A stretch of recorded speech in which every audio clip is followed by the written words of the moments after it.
saya akan nerangin tentang perkembangan filologi di Nusantara.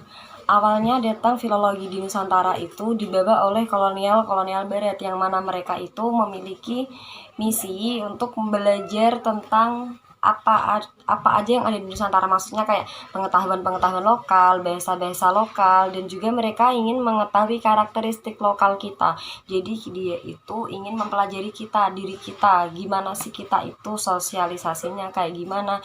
Jadi mereka tuh pengen tahu kita, buat apa sih mereka tahu, buat dia itu bisa PDKT ke kita, buat bisa ngerangkul kita, kayak apa sih namanya, dalam tanda kutip tuh dia tuh bisa deketin kita biar dia bisa melanjutkan masanya di sini, atau dia bisa melanjutkan mengabadikan kolonialismenya mereka di sini. Kan kita dijajah oleh mereka, meskipun awalnya mereka datang dengan jalur damai perdagangan gitu kan, mereka tetap memiliki tiga misi: glory, gospel, sama gold gitu kan.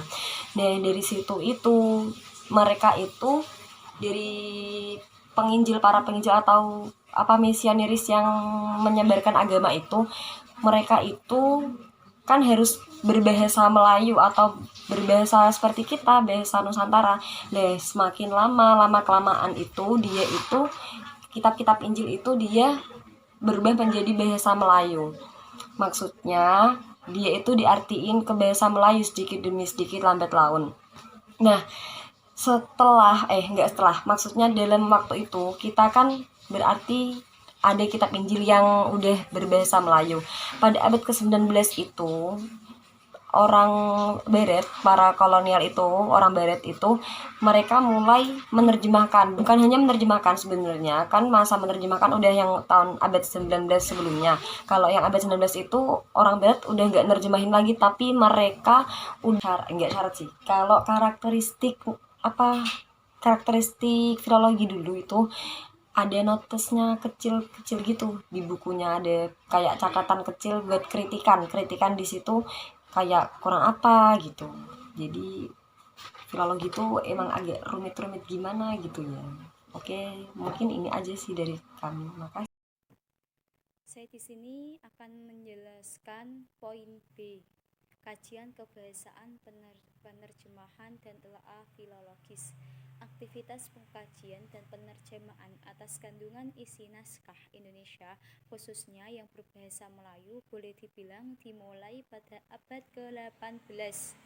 Itu pun bukan dilakukan oleh masyarakat pribumi, melainkan bangsa Eropa, khususnya Belanda dan Inggris.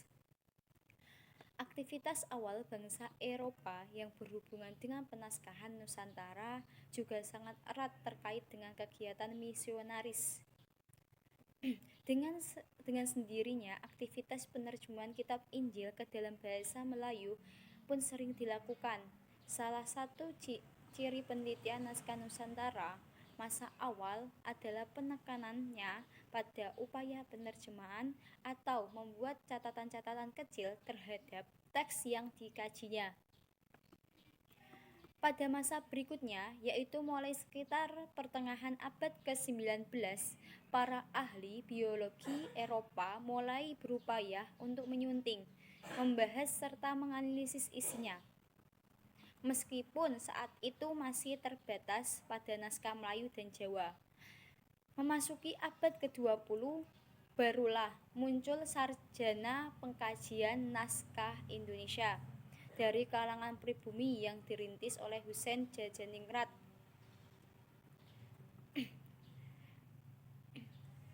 dan P.O. Badjaraka dengan karyanya. Kedua sarjana pribumi ini telah menunjukkan minat besarnya terhadap kajian naskah Indonesia.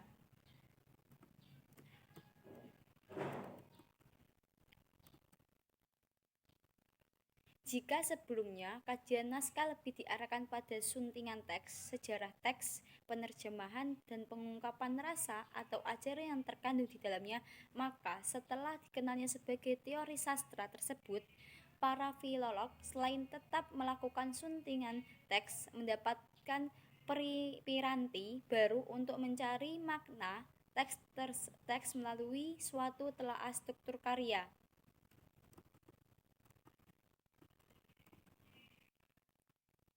Dalam era ini, penting disebut sejumlah sarjana yang menerapkan pendekatan baru, khususnya dengan menerapkan teori strukturalisme dalam studi naskah tersebut, seperti dengan penelitian atas Hidayat Sri Rama. Kemudian, contoh penelitian filologi yang menerapkan analisis resepsi antara lain Hikayat Iskandar Zulkarnain. Berbagai pendekatan teori sastra dalam mengkaji naskah kuno tersebut tentu saja telah memberikan kontribusi besar terhadap dunia pernaskahan khususnya dan dunia keilmuan umumnya. Para filolog menjadi lebih sistematis dalam upaya menelusuri makna dan fungsi naskah sebagai jenis sastra lama. Lebih dari itu, kajian naskah dengan menggunakan pendekatan berbagai teori sastra tersebut juga tidak hanya dimanfaatkan oleh mereka yang mengkaji naskah sastra, melainkan juga mereka yang memilih naskah keagamaan, baik yang berbahasa Melayu maupun Arab sebagai objek penelitian. Cukup sekian dari saya. Bisa dilanjut ke pemateri ketiga poin C. Terima kasih. Assalamualaikum warahmatullahi wabarakatuh.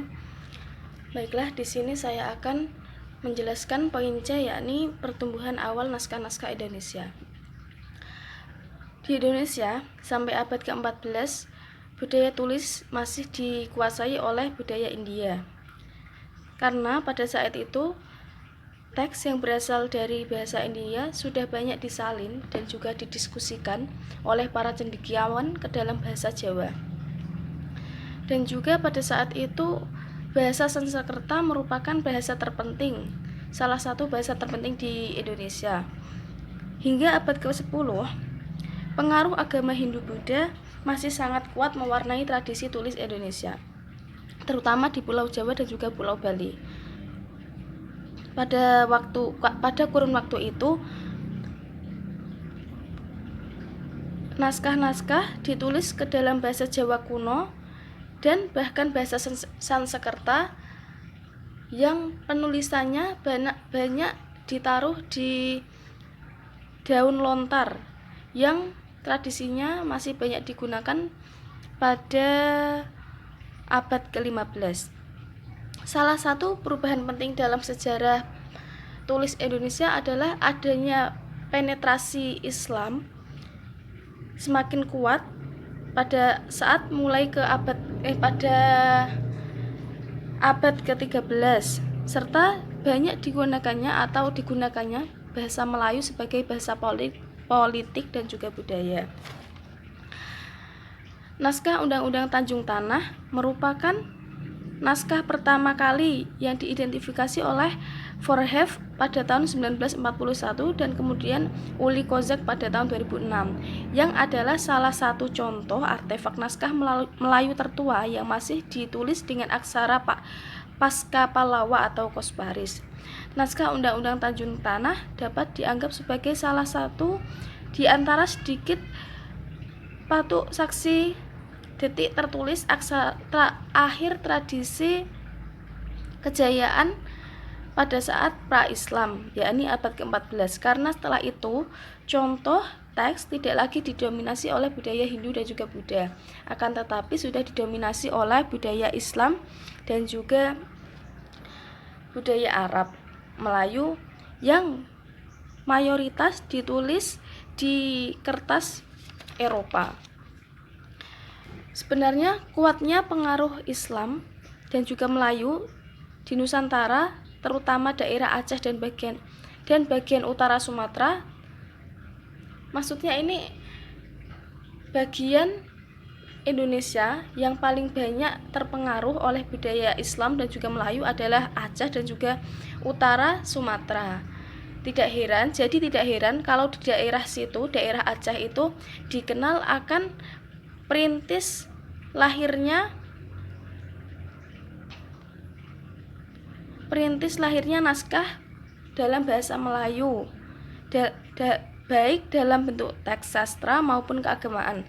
Salah satu contohnya adalah seperti Sulatus Sholihin karya Tun Sri Lanang, dan juga contoh yang lainnya bisa dibaca di makalah tersendiri. Dan gambaran umum kesastraan Melayu tersebut dapat didiskusikan di sejumlah sumber, salah satunya adalah Over Maleisian Literatus atau Lumested pada tahun 1908. Sekian dari saya. Wassalamualaikum warahmatullahi wabarakatuh.